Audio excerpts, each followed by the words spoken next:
والفرقان الحمید ان الذين آمنوا وعملوا الصالحات سيجعل لهم الرحمن ودا صدق اللہ العظیم۔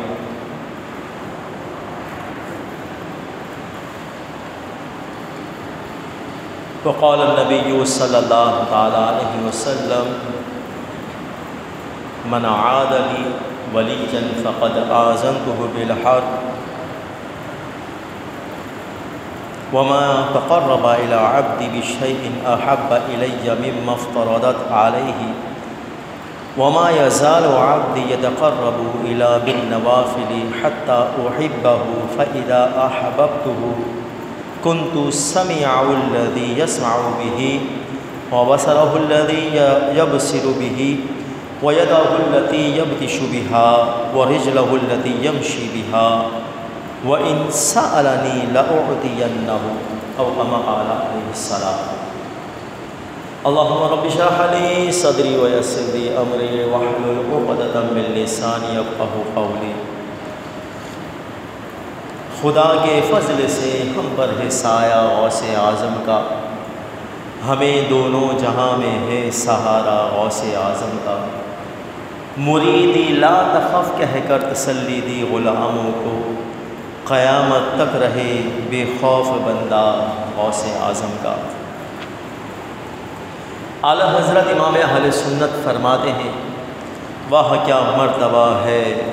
غوث ہے بالا تیرا، اونچے اونچوں کے سروں سے قدم اعلیٰ تیرا، سر بھلا کیا کوئی جانے کہ ہے کیسا تیرا، اولیاء ملتے ہیں آنکھیں وہ ہے طلوہ تیرا، قسمیں دے دے کے کھلاتا ہے پلاتا ہے تجھے، پیارا اللہ تیرا چاہنے والا تیرا، اور تیری سرکار میں لاتا ہے رضا اس کو شفیع جو میرا غوث ہے اور لاڈلا بیٹا تیرا۔ آج جمعۃ المبارک، وہ یقیناً سب کو پتہ ہوگا، لیکن آج کا دن کتنا خوش نصیب دن ہے۔ اب دیکھیں پچھلا مہینہ آپ جائیں جمعہ کی طرف تو کیا تھا، 12ویں شریف، اللہ اکبر، رب کا کیسا کرم کہ 12 ربیع الاول اور وہ بھی جمعہ کے دن اللہ نے غوث پاک کا مہینہ ربیع الثانی، یہ ربیع الاخر، یہ معروف ہے حضور غوث اعظم کی نسبت کی وجہ سے اسے ربیع الغوث کہہ دیا جاتا ہے، اسی وجہ سے اس کو ربیع الغوث بھی کہہ دیا جاتا ہے ربیع الثانی کو۔ لیکن آپ دیکھیں کہ 11ویں شریف آئی تو کس دن آئی، جمعہ کے دن آئی، آج کے دن آئی، تو کیوں نہ اسی حدیث کے زیر نظر، جو حدیث میں نے پچھلا جمعہ بھی آپ کے سامنے بیان فرمائی تھی خطبہ کے اندر،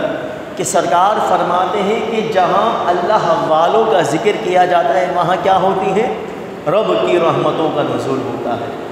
تو آج تو ہم اللہ والوں کی بات تو الگ ہے، پچھلا جمعہ ہم نے اللہ والوں کی بات کر لی، اولیاء کاملین کی بات کر لی، مگر آج وہ سارے ولیوں میں، ان سارے اولیاء میں اللہ نے جس کا مقام بالکل نمایاں اور ممتاز رکھا، آج ہم اس کا ذکر کر رہے ہیں۔ کہہ دو سبحان اللہ۔ آج ہم ذکر کرنے جا رہے ہیں سرکار غوث پاک کا۔ واہ کیا مرتبہ ہے غوث ہے بالا تیرا، اونچے اونچوں کے سروں سے قدم اعلیٰ تیرا۔ ولی جتنے بھی ولی ہیں وہ اگر پہنچے تو صرف اور صرف غوث پاک کے قدم تک پہنچے، غوث پاک سے آگے نہیں بڑھے، غوث پاک سے سبقت کوئی ولی لے کر نہیں گیا، اور نہ قیامت تک کوئی ایسا شخص آئے گا جو غوث اعظم کہلائے۔ صرف غوث اعظم ایک ہی ہے، اور وہ ہے سید شیخ عبد القادر جیلانی، 11ویں والے پیر پیرا میرے میرا غوث اعظم دستگیر۔ وہ صرف ایک ہی ذات ہے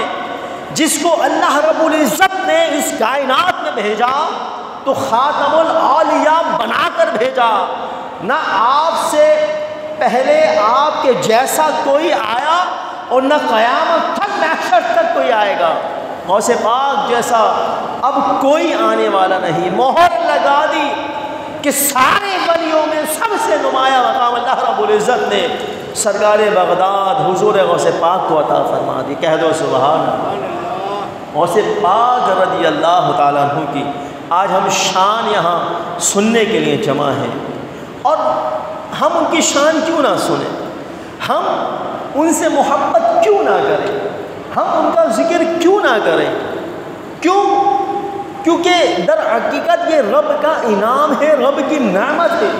رب عز و جل کا کرم ہے، رب کا فضل ہے کہ اس نے ہمیں غوث پاک کا ماننے والا بنایا۔ حضور سید شیخ عبد القادر جیلانی رضی اللہ تعالیٰ عنہ کی محبت ہمارے دل میں اتاری۔ کیوں؟ حدیث جبریل جو یقیناً آپ نے سنی بھی ہوگی، میں نے کچھ عرصہ قبل آپ کو یہ حدیث بھی سنائی تھی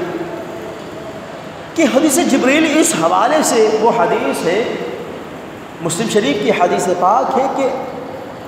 جو آیت مقدسہ میں نے آپ کے سامنے بیان فرمائی کہ ایمان تو لے آئے وہ لوگ، مگر ایمان لانے کے بعد وعاملوا الصالحات، اور اعمال صالحہ بھی کیے، نیک اعمال بھی کیے۔ اب نیک اعمال یعنی ولایت کے اس درجے پر فائز ہو گئے جو رب چاہتا تھا۔ رب عز و جل جو چاہتا تھا وہ اس مقام پر فائز ہوئے۔ تو اعمال صالحہ بجا لانے کے بعد اب اعمال صالحہ نیک اعمال کیے، تو اب اس کا فائدہ کیا، ثمرہ کیا؟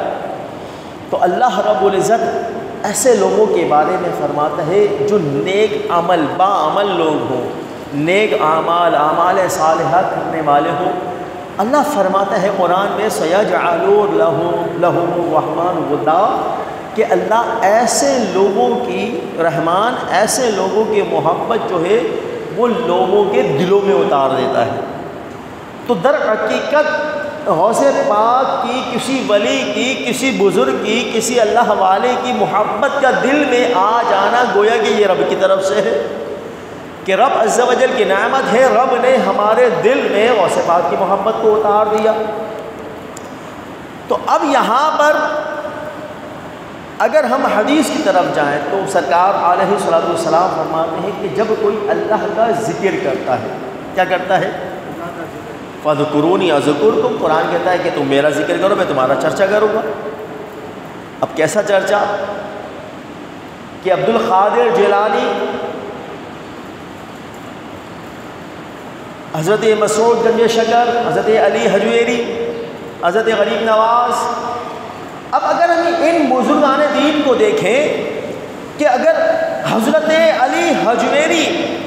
نے اللہ کا ذکر کیا تو اللہ نے انہیں داتا بنا دیا، غریب نواز نے، حضرت حسن سنجری چشتی اجمیری علیہ الرحمہ نے اللہ کا ذکر کیا تو اللہ نے انہیں خواجہ غریب نواز بنا دیا، حضرت مسعود گنج شکر نے رب کا ذکر کیا تو آپ کو بابا فرید بنا دیا، گنج شکر بنا دیا۔ اور پھر اگر دیکھا جائے سید شیخ عبد القادر جیلانی المعروف غوث اعظم، آپ نے رب کا ذکر اس حد تک کیا کہ کسی اور ولی نے وہ ذکر نہ کیا، کوئی اور ولی وہ عمل بجا نہ لا سکا۔ تو سید شیخ عبد القادر جیلانی جب رب کی یاد میں فنا ہو گئے، جب رب کے ذکر میں فنا ہو گئے، تو پھر اللہ رب العزت نے انہیں غوث اعظم بنا دیا۔ کہہ دو سبحان اللہ۔ تو غوث اعظم، اب اگر ہم غوث الاعظم کو دیکھ لیں، غوث کہتے ہیں مددگار، اعظم سب سے بڑا۔ اب کوئی کہے بھائی غوث اعظم تو رب ہے، اللہ ہے، اللہ کے علاوہ غوث اعظم کوئی نہیں ہے، کوئی کیسے مددگار ہو سکتا ہے؟ یہ شیطانی وسوسہ لوگوں کے دلوں میں ڈال دیا جاتا ہے، اور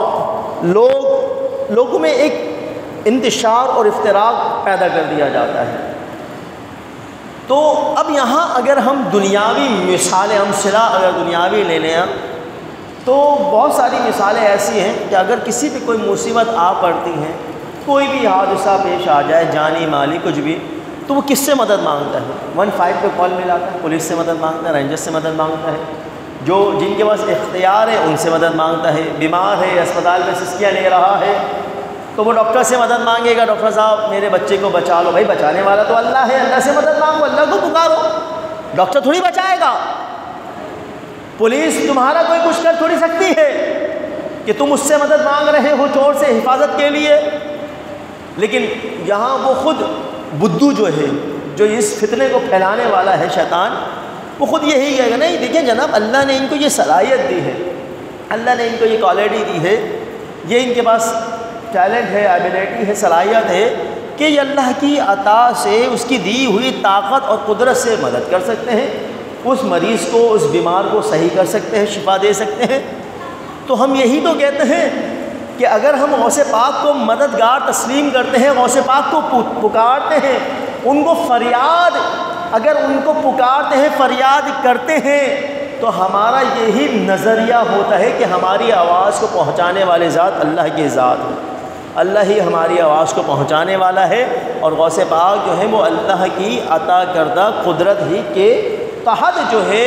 اللہ کی عطا سے ہماری مدد کرتے ہیں، اور واقعی مدد کرتے ہیں۔ حضور غوث اعظم آگے اگر ہم مدد کے اوپر ایک حدیث پاک دیکھ لیں، کیونکہ حضور غوث اعظم کو جو لقب دیا جاتا ہے نا، آپ کے لقبات تو بہت ہیں لیکن آپ کا ایک جو لقب ہے نا وہ ہے مرجع الابدال، قطب الاقطاب، یعنی آپ سارے قطبوں میں بڑھ کر قطب ہیں، آپ مرجع الابدال ہیں، سارے جو ابدال جو ڈیوٹی پر بزرگ، بڑے بڑے بزرگ جو ہے معمور ہوتے ہیں، وہ سارے کے سارے ابدال بھی آپ سے فیض لینے والے ہیں، رجال الغیب بھی آپ سے فیض لینے والے ہیں غوث پاک سے۔ غوث پاک کوئی عام، چاہے وہ ابدال ہو، قطب ہو، نخبہ ہو، عقبہ ہو، نجبہ ہو، الغرض وہ ولایت کے کسی بھی مرتبے پر فائز ہو، ہم یہاں پر یہی کہتے ہیں کہ سارے قطب، ابدال، اولیاء، اوتاد، نقبہ، نجبہ، سب جو ہیں وہ سارے کے سارے اوتاد، وہ سب حضور غوث اعظم کے در کے غلام ہیں۔ حضور غوث اعظم ان سے بھی بڑھ کر ہے، سب سے بڑے ہیں غوث پاک۔ تو جس ہستی کو اللہ نے اتنا بڑا مقام عطا فرمایا، تو حضور تو اس ہستی کے بارے میں نہیں بلکہ جو ان کے غلام ہیں ان کے بارے میں فرما رہے ہیں۔ حضور علیہ السلام، طبرانی کی حدیث پاک ہے، حضور صلی اللہ علیہ وسلم فرماتے ہیں اگر تم کسی صحرا میں، کسی میدان میں، کسی سنسان جگہ میں بھٹک جاؤ، راستہ بھول جاؤ، تمہارا کوئی سننے والا نہ ہو، تمہاری کوئی وہاں مدد کرنے والا نہ ہو، تم راستہ بھٹک گئے، تمہیں کوئی راستہ بتانے والا نہ ہو، تم پریشان ہو، رسول اللہ صلی اللہ علیہ وسلم فرماتے ہیں، صحیح حدیث پاک، حضور فرماتے ہیں 3 مرتبہ اس طرح کہو، اعینونی یا عباد اللہ، کہہ دو اعینونی، یاد کر لو بڑا کام آتا ہے یہ، جب پریشان ہو، بھٹک جاؤ، کوئی آپ کا دوسرا رفیق نہ ہو، رفیق سفر نہ ہو، کوئی راستہ بتانے والا نہ ہو، کوئی راہ دکھانے والا نہ ہو، حضور فرماتے 3 مرتبہ اس طرح کہو، اعینونی یا عباد اللہ، اے اللہ کے بندوں میری مدد کرو، کہہ دو سبحان اللہ۔ اب حضور نے یہ نہیں فرمایا کہو اللہ میری مدد فرما، حضور نے یہ تعلیم نہیں فرمائی، کیا حضور نے یہ نہیں فرمایا یہ کہو اعینونی یا اللہ، نہیں، حضور نے فرمایا یا عباد اللہ، عبد کی جمع عباد ہے، عبد، عباد اللہ، اللہ کے بندوں میری مدد کرو۔ رسول اللہ صلی اللہ علیہ وسلم فرماتے ہیں کہ بہت سے اللہ کے نیک بندے ایسے ہوتے ہیں جو نظر نہیں آتے مگر اس کی مدد کرتے ہیں، اس کو راستہ دکھا دیتے ہیں، کہہ دو سبحان اللہ۔ اب اتنی پیاری دلیل آپ کے سامنے آ گئی، اور واقعی یہ ہم نے تجربہ بھی دیکھا، اور یہ آپ کبھی کر کے بھی دیکھیے گا۔ تو اب جو ہے اگر اللہ کے بندوں سے، غیر اللہ سے مدد مانگنا اگر شرک ہو جائے نا، تو کوئی بھی نہیں بچ سکے گا اس شرک سے، کوئی بھی نہیں۔ آپ پورا مہینہ لوہا توڑتے رہے، ہتھوڑا چلاتے رہے، ویلڈنگ کرتے رہے، کیل ٹھوکتے رہے، پلمبرنگ کرتے رہے، انجینئرنگ کرتے رہے، الیکٹریسٹی کا کام کرتے رہے، الغرض کچھ بھی آپ جو ہے کام کرتے رہے، محنت کرتے رہے، تو پھر آپ اپنے سیٹ جو آپ کی جس کے آپ ماتحت کام کر رہے ہو، سپروائزر یا آپ کا جو سیٹ ہے، آپ اس سے کہتے ہو بھائی لا میری مدد کر، یعنی پورا مہینہ میں نے محنت کی ہے، مجھے اس کا اجر دے، میری مدد کر، مجھے پیسہ دے۔ تو اب غیر اللہ سے مانگنا، غیر اللہ سے مدد مانگنا، اس سے سوال کرنا، اگر یہ حرام ہو جائے، شرک ہو جائے نا، تو روئے زمین پر رہنے والا کوئی مسلمان اس سے محفوظ نہیں ہو سکتا۔ لہٰذا ہمارا نظریہ، ہمارا عقیدہ یہی ہے کہ ہم در حقیقت اللہ والوں کو جو پکارتے ہیں، اللہ والوں سے جو مدد طلب کرتے ہیں، وہ یہ نظریہ رکھ کر کے حقیقی مددگار وہ اللہ کی ذات ہے۔ مگر اللہ نے اپنے بندوں کو یہ تصرف اور یہ طاقت اور یہ صلاحیت اور یہ قوت عطا فرمائی ہے کہ وہ اللہ کی عطا سے ہماری مدد کر سکتے ہیں۔ لہٰذا یا غوث اعظم المدد کہہ دے کوئی تو یہ شرک نہیں ہو سکتا، یہ شرک نہیں ہوگا، کیونکہ اس کا نظریہ یہ نہیں ہے۔ کیونکہ شرک وہاں پر ہوگا کہ اگر کوئی کسی سے مدد مانگے تو اس کو خدا سمجھ کر مدد مانگے، کسی کے آگے سجدہ کرے تو اس کو خدا سمجھ کر، معبود سمجھ کر سجدہ کرے، کسی کے بارے میں کوئی بھی نظریہ، کوئی بھی عقیدہ رکھے تو اس کو خدا سمجھ کر اگر عقیدہ نظریہ رکھے تو وہاں شرک ہوگا۔ لیکن ہم غوث پاک کو خدا تھوڑی سمجھتے ہیں، ہم نے غوث پاک کو خدا تھوڑی بلکہ خدا کا بندہ ہی تسلیم کیا ہے۔ مگر اب کیا کریں، اللہ نے ان کو ایسا تصرف دیا ہے، ایسی طاقت، ایسی صلاحیت دی ہے کہ اللہ کی عطا سے ہماری مدد کیا کر سکتے ہیں۔ تو وہ جو میں نے حدیث بتائی تھی کہ بہت سے اللہ کے نیک بندے ایسے ہوتے ہیں جو نظر نہیں آتے مگر مدد کرتے ہیں، وہ کون ہیں؟ وہ رجال الغیب ہیں، وہ ابدال ہیں، وہ رجال الغیب ڈیوٹی پر مامور یہ بزرگ ہوتے ہیں۔ تو جو حدیث پاک میں آپ کے سامنے بیان کرنے جا رہا تھا، حدیث جبریل بھی جسے کہا جاتا ہے، اس کے بعد حدیث قدسی بیان کرتے ہوئے اپنی گفتگو کو آگے لے کر چلوں گا کہ حضور فرماتے کوئی رب کا ذکر کرے، اللہ کا ذکر کرنے کے بعد اگر کوئی شخص جو ہے وہ اللہ کا ذکر کرے تو اللہ فرماتا ہے جبریل سے، جبریل فلاں میرا ذکر کرتا ہے، مجھے اس سے پیار ہو گیا ہے۔ کہہ دو سبحان اللہ۔ اللہ کیا فرما رہا ہے جبریل سے؟ جبریل فلاں میرا ذکر کرتا ہے، مجھے یاد کرتا ہے، جبریل مجھے اس سے پیار ہو گیا ہے، فَأُحِبُّهُ میں اس سے پیار کرتا ہوں، اس سے محبت کرتا ہوں، فَأَحَبِّبْهُ جبریل تم بھی اس سے محبت کرو۔ اور پھر یہ محبت صرف اللہ اور جبریل تک محدود نہیں رہتی، بلکہ اللہ رب العزت جبریل کو حکم دیتا ہے کہ آسمانوں میں اعلان کر دو، فرشتوں کو بتا دو کہ اللہ بھی اس سے محبت کرتا ہے اور جبریل بھی اس سے محبت کرتے ہیں، اے آسمان والوں تم بھی اس سے محبت کرو۔ پھر وہ محبت اترتی ہوئی زمین والوں تک آتی ہے، پھر زمین پر رہنے والے سارے لوگوں میں یہ اعلان ہو جاتا ہے کہ یہ بندہ اللہ کا محبوب ہے، اس بندے سے محبت کرو۔ تو اگر ہم دیکھیں تو یہ محبت ہمارے دلوں میں جو غوث پاک کی آئی، تو چونکہ ہمارے آبا و اجداد، باپ دادا، یہ سلسلہ ہمارے جدی پشتی چلا آ رہا ہے، نسل در نسل یہ سلسلہ چلا آیا، یا پھر یہ کہ ہم نے علماء کی صحبت کو اپنایا اور ہم نے ان سے سمجھا، سیکھا، سنا، اور پھر رب عز و جل کا یہ ہم پر کرم ہوا کہ رب نے ہمیں اس قابل سمجھا اور ہمارے دل میں غوث پاک کی اور اللہ والوں کی محبت کو اتار دیا، مسخر کر دیا۔ وجہ در حقیقت یہی ہے۔ مگر غوث پاک کی اگر ہم شان دیکھیں کہ اگر ہم اس بات کو اچھی طرح غور و فکر کے ساتھ دیکھیں کہ زمانہ سابق لے لیں، موجودہ زمانہ لے لیں، تو علم مناظرہ مختلف کہیں کہیں مقام پر جو افراد آئے، لوگ آئے، علماء آئے، ان میں آپس میں اختلاف رہا، تنازع رہا، لڑائی جھگڑا رہا، فساد رہا۔ کوئی علم مناظرہ آیا تو علم مناظرہ میں آپس میں بحث و مباحثہ رہا، علم فقہ والے آئے تو آپس میں اختلافات، علم حدیث والے آئے تو آپس میں اختلافات، علم تفسیر والے آئے آپس میں اختلافات، مختلف نظریات کے لوگ آئے، ان میں آپس میں نظریات میں اختلاف رہا، مگر غوث پاک کو اللہ رب العزت نے یہ شان عطا فرمائی ہے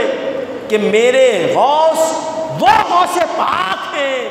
کہ اگر علم مناظرہ والا آیا تو وہ بھی آپ کی عظمت اور شان بیان کر رہا ہے، کہہ دو سبحان اللہ۔ علم فقہ والا آیا تو وہ بھی کہہ رہا ہے کہ حضور غوث اعظم سے بڑا فقیہ کوئی نہیں ہے۔ علم حدیث والا آیا تو وہ بھی کہہ رہا ہے کہ غوث پاک سے بڑا محدث کوئی نہیں ہے۔ علم تفسیر والا آیا تو وہ بھی کہہ رہا ہے کہ غوث پاک سے بڑا مفسر قرآن کوئی نہیں ہے۔ مختلف نظریات کے حامل لوگ آئے،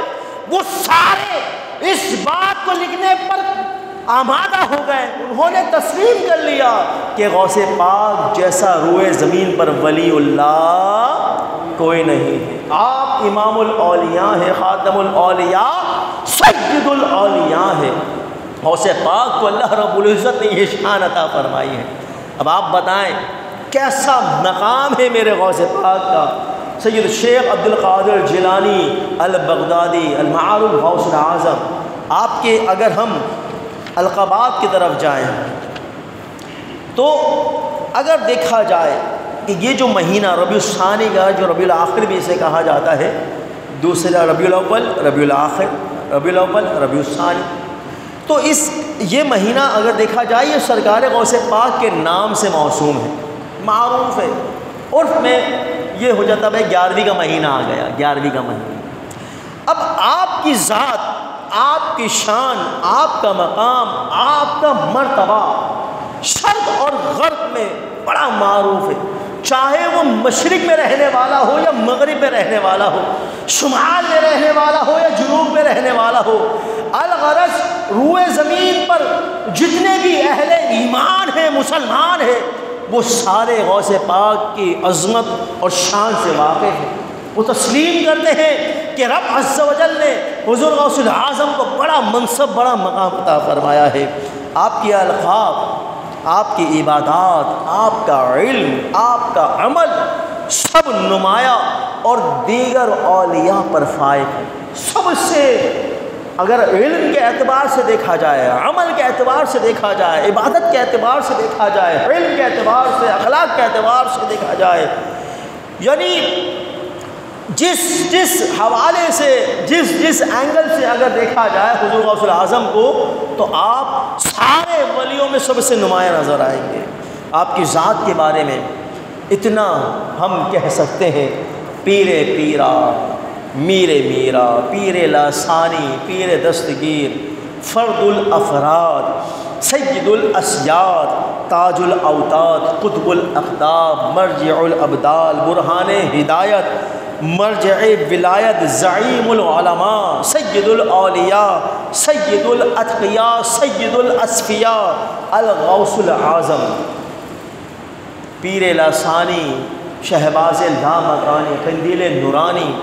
سید الشیخ عبد القادر جیلانی الحسنی والحسینی۔ آپ اپنے ماں باپ کی طرف سے نجیف التربین کہا جاتا ہے آپ کو، کہ آپ سید تھے تو ماں باپ کی طرف سے حسنی اور حسینی سید زادے تھے، یعنی آپ کے والد بھی سید زادے تھے اور آپ کی والدہ بھی سید زادی تھی۔ حسنی حسینی سید زادے تھے، سید شیخ عبد القادر جیلانی۔